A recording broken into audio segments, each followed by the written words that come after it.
Let me show you something that most people don't realize until it's too late. This is 100,000 sitting in a savings account today, earning 5% interest. Safe, guaranteed, never goes down. 20 years from now, this account will show around 265,000. You have more than doubled your money. Feels good, right?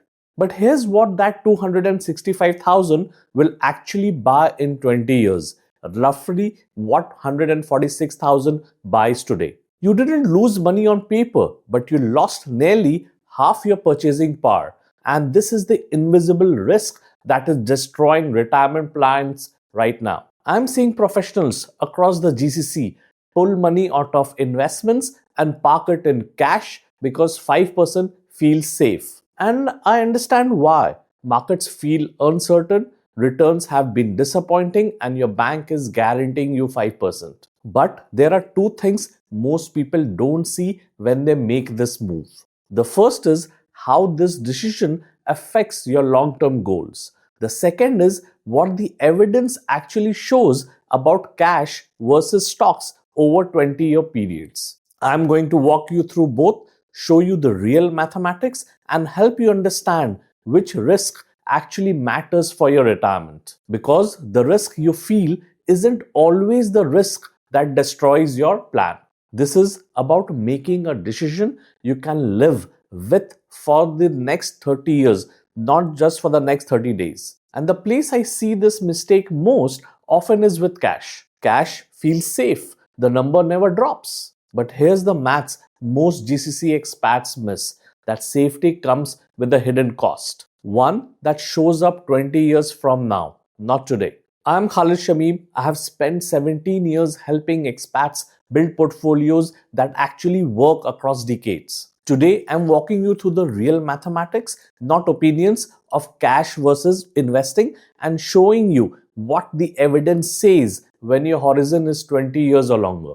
This isn't about taking unnecessary risk. It's about understanding which risk actually threatens your retirement. So let's get into it. Before we talk about whether cash is right or wrong, let's be clear about what it's designed to do. Cash serves one purpose: liquidity. Money you can access immediately for emergencies or unexpected expenses or short-term needs. The rule of thumb: 3 to 6 months of living expenses in cash. If you spend 5,000 a month, that's 15,000 or 30,000 in an accessible account. If you're close to retirement or already retired, add 1 or 2 years of expenses so you are never forced to sell investments during a downturn. Here's the critical distinction. We are not talking about that money today. It is crucial to separate this from your emergency fund. Your emergency fund should always remain in cash. That is its purpose. What we are talking about is excess cash. Money earmarked for 10, 20 or 30 years from now. Think of it this way. This is the money you will live on in retirement. Money you don't need for 10, 20 or even 30 years. And when your timeline is that long, the financial strategy is completely different. For long-term money, you have two objectives. First, preserve your purchasing power at minimum. Second, make your money grow. The more your investments grow over time, the less you'll have to save yourself to reach your financial targets. And the fundamental problem with cash, over the long term, it can't do either of those jobs. It doesn't grow and its value gets eaten away by inflation. Let me show you why. Say you are 50 today, you plan to retire at 60. Most people think, I need this money after 10 years. But that's not accurate. The money you are saving today won't all be spent at age 60. Some will be spent at age 70, some at 80, some at 90. In reality, the money you set aside today has 20 to 40 years time horizon. You are still a long-term investor even if retirement feels close. And this is where I see well-intentioned mistakes happen. People shift everything to cash because retirement is only 10 years away, not realizing they are actually planning for 30 or 40. This creates a fork in the road. One part feels safe today but creates risk tomorrow. The other feels uncertain today but provides security tomorrow. Here's the key insight. Let us be clear about risk. The anxiety you feel when the market goes up and down is not the risk that truly matters. The real risk is failing to maintain your lifestyle in retirement. Your goal isn't to have a number that never moves. Your goal is to live the life you want for as long as you live. Those are two very different objectives. So the question becomes, which approach actually protects that goal over 20 to 40 years? Stay with me. I'm about to show you 3 ways cash, despite feeling safe, can put your retirement at risk. Firstly, this is just a formal way of saying inflation erodes what your money can buy. Let's say you have 100,000 in cash today. That number never goes down, it stays 100,000. But here's the problem, what that money can actually buy decreases every single year. If inflation averages 3% annually, in 20 years, your 100,000 will only buy what 55,000 buys today. You haven't lost money on paper, but you have lost nearly half your purchasing power. And this is the invisible risk of cash. It doesn't feel like you are losing because the number stays the same. But in terms of what matters, what you can actually do with that money, you are going backwards. Second risk is the opportunity cost of keeping money idle. Let's compare two scenarios. Scenario 1, you keep 100,000 in cash, earning 5% for 20 years. Scenario 2, you invest 100,000 in a diversified portfolio, earning an average of 8% for 20 years. After 20 years, the cash account has grown to about 265,000. The invested account, about 466,000. That's a difference of 200,000. Double your original investment. Now, I'm not saying 8% is guaranteed. Markets fluctuate. But what I'm saying is this. Idle cash doesn't work for you. Invested money does. And over decades, that difference compounds into life-changing amounts. Third risk, when you concentrate all your long-term money in cash, you're actually taking a very specific bet. You are betting that inflation stays low, interest rate remains high, and your currency maintains value. And that's not diversification, that's concentration in one asset class. True diversification means spreading your risk across stocks, bonds, real estate, structured products. So no single economic scenario can derail your plan. I understand why cash feels safer. It's tangible, it doesn't fluctuate. But safety and security aren't the same thing. Safety is how you feel today. Security is whether your plan actually works over 30 years. Now, let's move beyond theory and look at what actually happens over long time periods. Because opinion doesn't matter here, evidence does. When we look at history over any 20-year time frame, we see a clear pattern with cash. The results are completely unpredictable. Sometimes you might even break even against inflation, but often you lose. And when you lose, you can lose badly. After accounting for inflation, those losses can severely damage your retirement savings. For example, if cash earns 2%, but inflation runs at 3%, you are losing 1% of purchasing power every year. Over 20 years, that's 20% real loss, even though your nominal balance went up. Stocks, on the other hand, show far higher long-term real growth. Yes, the stock market is more unpredictable, meaning the results can swing much higher or lower. But the bottom line is this. Over any 20-year period, stocks almost always come out on top, growing your money faster than inflation. Now, I want to be very clear. I'm not saying stocks never go down. They do.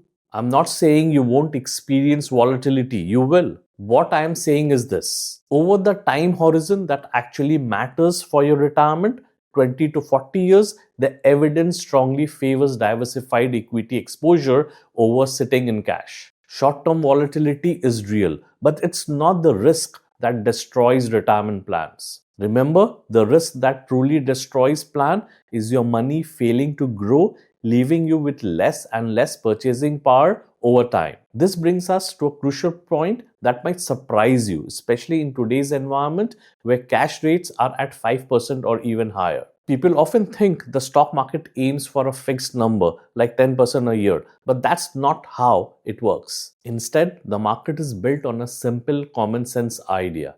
Since stocks are riskier than cash, they must offer a higher potential return.